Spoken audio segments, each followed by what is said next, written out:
Hello, everybody. It's Jason, and thank you for taking a moment to read and watch our weekly newsletter.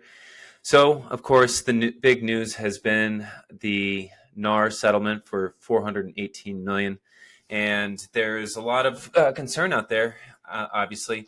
But I was doing some research and talking to a lot of agents, and it does seem like this shift, it could be a really positive shift for the people that are producing in our industry.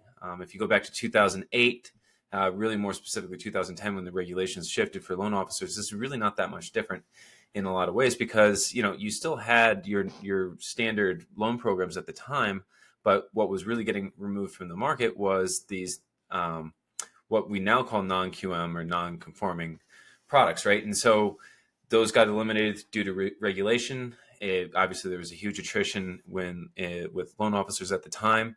And then eventually the market came around. And I have always been a big proponent of that shift because the underwriting standards today have virtually ensured that at least from a lending standpoint, people aren't going to start defaulting on their mortgages and flood the industry with a bunch of inventory, going back to what happened leading up to really 2012 when you're at the peak of the depreciation of the market, right? So how does this relate to what's going on right now? Well, one of the best reviews and also I guess like industry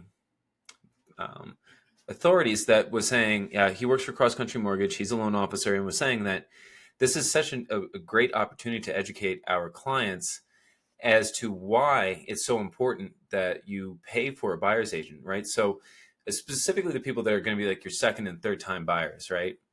And they do have a little bit more cash. And we all know that moving into the middle of 2024 and then 2025, people are at that precipice where, yes, maybe they had that 2.5% or maybe 2% interest rate, but they're going to need to move up. Well, now navigating all the different things that are going into making that offer are so much more important. And one of the other themes that I keep hearing is that the media has seriously misinformed the population about is that this isn't necessarily saying that the buyer has to pay their own fee, right? It's saying most specifically that it just can't be advertised on the MLS. Now, obviously, it is shifting the onus onto the buyer, and that's how the media is portraying it. So to a certain extent, we're always going to have to educate and explain why a buyer's agent is worth what they get paid.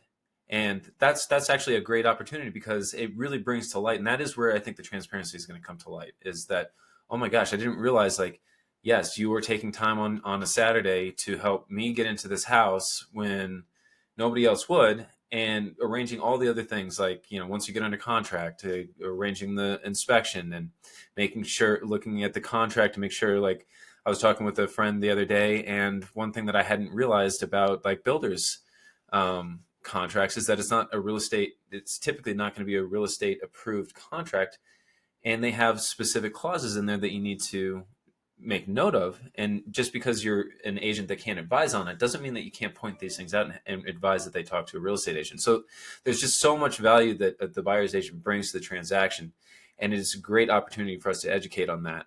And so that's why I think if you look at these articles like an Inman that's saying that, yes, it is a shock. I was shocked. I didn't expect this to happen. However, I think really now talking to a lot of agents and getting a pulse for what's going on in the market is, yes, it's a shock, but actually not a lot is changing. We're going to be able to navigate and move with the shift and continue to help people get into homes, which is my passion, and I know it's everybody else's passion as well. So thank you so much for taking the time to listen to this video, and we'll tune in again next week with more updates. Have a great day.